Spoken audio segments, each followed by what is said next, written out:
కేటీఆర్ గారు డ్రామా రావని మరొకసారి నిర్ధారణ చేసుకున్నారు. లొటపీస్ కేసు అని అన్న మొన్న ప్రెస్ మీట్ పెట్టి మాట్లాడింది. లొటపీస్ కేసు అయితే ఎందుకు మరి భయపడుతున్నామని అడుగుతున్నాం. తప్పు చేసింది కాక చట్టపరంగా చట్టం తన పని చేసుకుపోతున్నప్పుడు చర్యలు తీసుకున్నప్పుడు దానికి సహకరించాల్సినటువంటి బాధ్యత కేటీఆర్ గారి పైన ఉన్నదని ఈ సందర్భంగా గుర్తు చేస్తూ, ఈ రేస్లో జరిగినటువంటి 55 కోట్ల రూపాయలు క్యాబినెట్ అనుమతి లేకుండా, ఎవరి పర్మిషన్ లేకుండా, కేంద్రం అఫైర్స్ నుంచి కూడా ఎలాంటివి లేకుండా మీరు డబ్బులు ట్రాన్స్ఫర్ చేసిన సందర్భంగా ప్రభుత్వము మారిన తర్వాత ప్రభుత్వం ఒక ఎంక్వైరీ చేసినప్పుడు దాంట్లో తేలినటువంటి వాటి నేపథ్యంలో ఏసీబీ కానీ ఈడీ కానీ అక్కడ జరిగినటువంటి టెక్నికల్గా జరిగినటువంటి అవకతవకల పట్ల ప్రభుత్వము స్పందించి మీకు నోటీసులు ఇస్తే ఆ నోటీసులను కూడా లొటపీస్ కేసు అని చెప్పి నిజమైన ఉద్యమకారులు అయితే కేసులకు భయపడడు, తప్పు చేయకపోతే భయపడడు. మీరు తప్పు చేశారు కాబట్టే ముందస్తు బెయిల్ కావాలని చెప్పేసి క్వాష్ పిటిషన్ వేసి కోర్టుకు పోయినారు. అది సరిపోదనకుండా ఇవాళ నా అడ్వకేట్ ఉంటేనే నేను లోపలికి వెళ్తాను, లేదంటే నేను లోపలికి వెళ్ళను, బయట నుంచి వెళ్ళిపోతానని మాట్లాడినారు. మొన్నటిదాకా మీరు అధికారంలో ఉండి షాడో ముఖ్యమంత్రిగా పనిచేశారు కదా, పోలీస్ వ్యవస్థ పైన నాకు నమ్మకం లేదని మీరు మాట్లాడుతున్నప్పుడు మరి ఇదే వ్యవస్థలో ఇదే అధికారులు కదా మొన్నటి వరకు కూడా పనిచేసింది.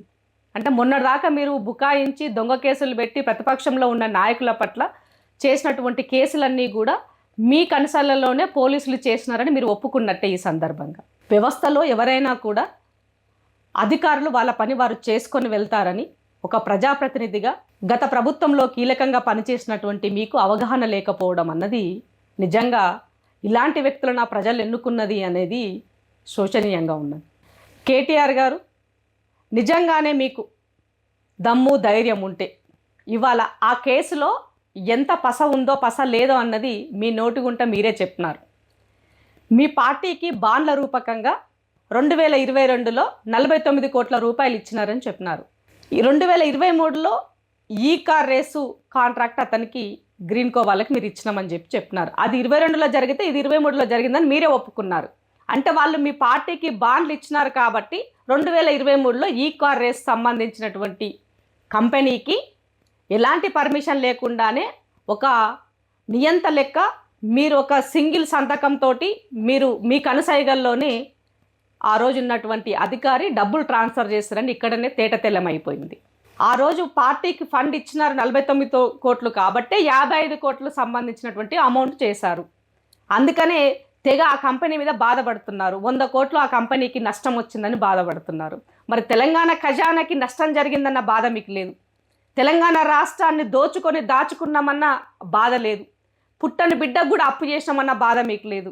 ఇక్కడ కూడా మీ స్వార్థము మీ స్వలాభమే చూసుకుంటున్నారు. అధికారంలో అదే పని చేశారు, అధికారం కోల్పోయిన తర్వాత కూడా అదే పనిలో ఉన్నారు. నిజంగానే మీలాంటి వ్యక్తులు ఒక యంగ్స్టరు కాబోయే ముఖ్యమంత్రి అని పదే పలుసార్లు మీతో పాటు తిరిగి మాట్లాడేటువంటి బీఆర్ఎస్ నాయకులు కూడా ఆత్మపరిశీలన చేసుకోవాల్సినటువంటి అవసరం ఉంది.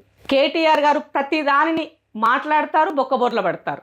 దాంట్లో ఎంత సబ్జెక్ట్ ఉంది, దాంట్లో ఎంత పస ఉంది అన్నది అవగాహన లేకుండానే నోరు జారుతారు. తర్వాత ఎదుటోన్ని బ్లేమ్ చేసే ప్రయత్నంలో ఉంటారు.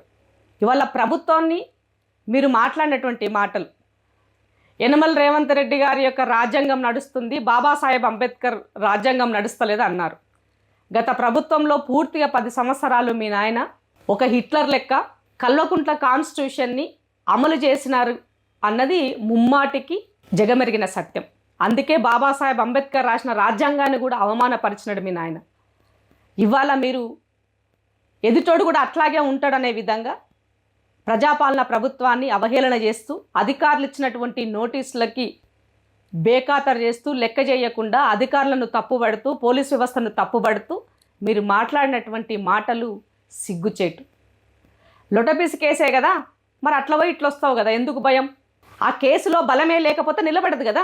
నువ్వు తప్పు చేసినావు కాబట్టే ముందస్తుగా కోర్టుకు పోయినావు, ముందస్తు నీతో పాటు అడ్వకేట్ని తెచ్చుకున్నావు.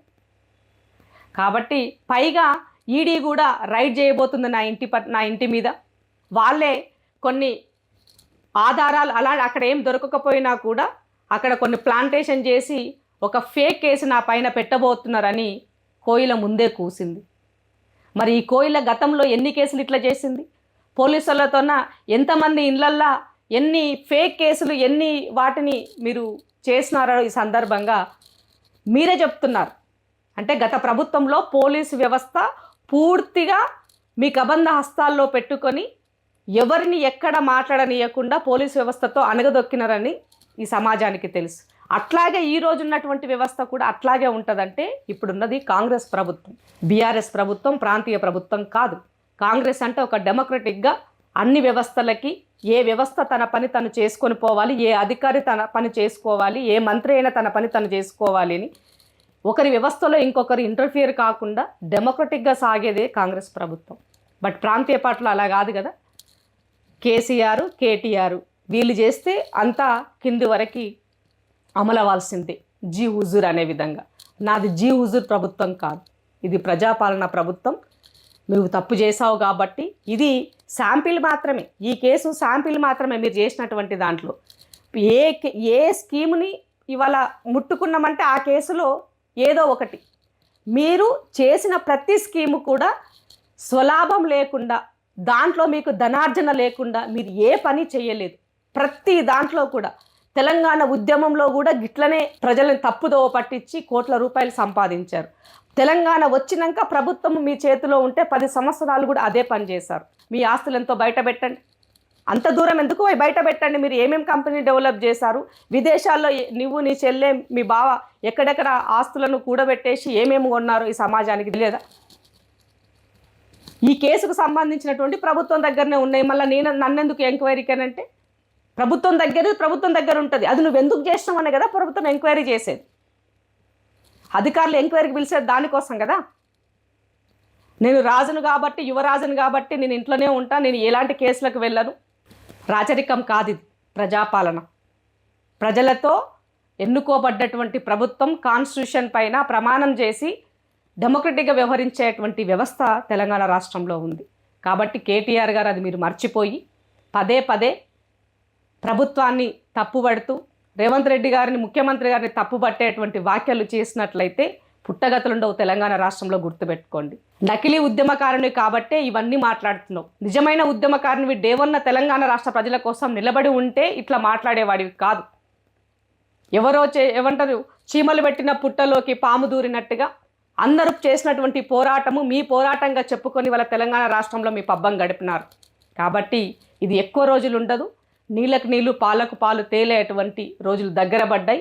తప్పకుండా తప్పు చేసిన వాడు చట్టం ముందు శిక్షకు 100% అర్హుడవుతాడు. ఈ కేసులో మీ యొక్క తప్పు ఏంటి అన్నది ప్రభుత్వం దగ్గర ఉన్నటువంటి ప్రాథమిక సమాచారం మేరకే మిమ్మల్ని పిలవడం జరిగింది. ఇవాళ మీరు ఇచ్చినటువంటి దానికి అధికారులు ఎంతవరకు సాటిస్ఫై అయ్యారు, ఏం జరుగుతుందని త్వరలోనే మనం చూస్తాం. కాబట్టి తెలంగాణ సమాజం మిమ్మల్ని ఎట్టి పరిస్థితుల్లో నమ్మే పరిస్థితి లేదు. మీ చెల్లె కొత్త దుకాణం మొదలుపెట్టి మా అన్నని అక్రమంగా అరెస్ట్ చేసిరని మాట్లాడుతున్నది. మరి కేంద్రంలో అరెస్ట్ చేస్తే అక్కడ అక్రమం చెప్పారు, రాష్ట్రంలో అరెస్ట్ చేస్తే అక్రమం చెప్పారు. మరి మీరు అధికారంలో అరెస్ట్ చేసినాడు, మీరు చేసిన అరెస్టులన్నీ అక్రమ అరెస్టులని ఒప్పుకోవాలా? మరి దానికి సమాజానికి క్షమాపణ చెప్పాల్సిన అవసరం ఉంది మీరు. కాబట్టి తెలంగాణ ప్రజల యొక్క చెమటోర్చి ట్యాక్స్ ద్వారా కట్టిన ప్రతి రూపాయిని మీరు దోచుకున్న సొమ్ముని ఇవాళ ఈ ప్రభుత్వము కక్కించే ప్రయత్నం చేస్తుంది. తప్పకుండా తిరిగి ఆ సొమ్మునంతా తెలంగాణ ప్రజలకి చేర్చే వరకు ఈ తెలంగాణ సమాజం ఊరుకోదు. మీరు చేసిన తప్పులన్నింటికీ కూడా ఇవాళ ఆ మూల్యం చెల్లించుకోవాల్సినటువంటి రోజు దగ్గర ఉన్నది. ఎంట ఉండి భజన చేసే భజన పరులు కూడా ఆత్మపరిశీలన చేసుకోండి అని సందర్భంగా గుర్తు చేస్తాను. ప్రపంచంలో ఏ మూల ఏ క్షణం ఏం జరుగుతుందో వేగంగా తెలుసుకోవడానికి తొలి వెలుగు వాట్సాప్ ఛానల్ని ఫాలో చేయండి.